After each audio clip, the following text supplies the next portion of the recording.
తాతగారైనటువంటి భీష్మాచార్యుల వారిని చూసి, తాతగారు, లోకంలో ఎందరో పూజనీయులున్నారు, కానీ అందరిలోకి చాలా గొప్పవారిగా పరమ పూజనీయులుగా పేర్కొనబడిన వారి గురించి నాకు చెప్పవలసింది అని అడిగారు. అడిగితే భీష్ముడంతటి వాడు ఎంత గొప్పవారో, వారు ఎంత పూజనీయులో, ఎటువంటి వారి దర్శనం చేత మనం వెంటనే పవిత్రులమవుతామో, ఎవరు కనపడగానే 2 చేతులెత్తి నమస్కరించాలో అటువంటి వారి గురించి చెప్తున్నాడు.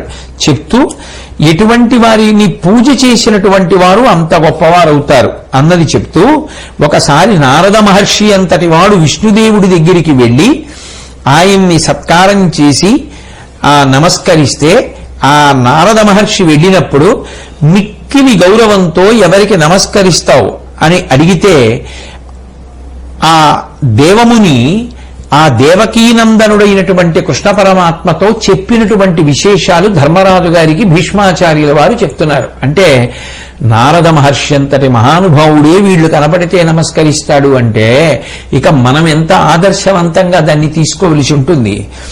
వరుణుని, అట్లాగే ఆ సమీరణుని అంటే వాయువుని, సూర్యుణ్ణి, మేఘుణ్ణి, అగ్నిని, ఈశానుడు శంకరుణ్ణి, సుబ్రహ్మణ్యుణ్ణి, మహాలక్ష్మిని, విష్ణుమూర్తిని, బ్రహ్మగారిని, బృహస్పతిని, చంద్రుణ్ణి, జలాల్ని నీటిని, భూమిని ఏ జనులు పూజ చేస్తూ ఉంటారో వాళ్ళందరూ కూడా పూజనీయులే, వారందరూ కూడా గౌరవనీయులే.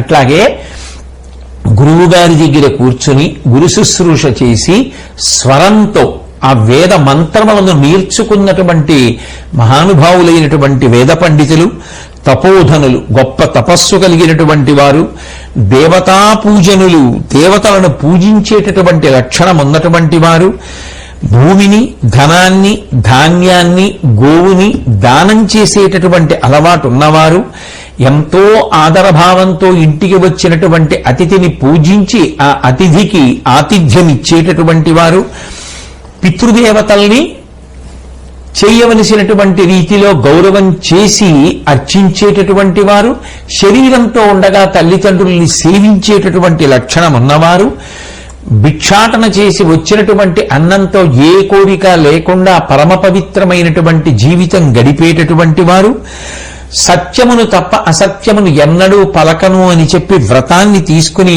పాటించేటటువంటి వారు పరమ పూజనీయులు. అటువంటి వారి దర్శనం మన యొక్క అభ్యున్నతికి కారణం. అట్లాగే ధర్మార్థకామ సేవకులు అంటే ధర్మమునకు అర్థాన్ని, కామాన్ని ముడివేసినటువంటి వారు, ఏది సంపాదించినా, ఏది ఖర్చు పెట్టినా ధర్మబద్ధంగా సంపాదించానా, ధార్మికంగా ఖర్చు పెడుతున్నానా అని ఆలోచించి చేసేవారు.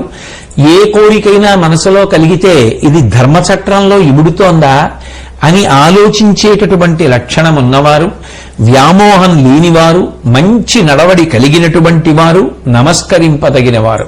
అటువంటి వారు కనబడగానే వారిని నమస్కరించాలి అని చెప్పి భీష్మాచార్యుల వారు చెప్తే ధర్మరాజు గారు ఎంతో సంతోషాన్ని పొందారు.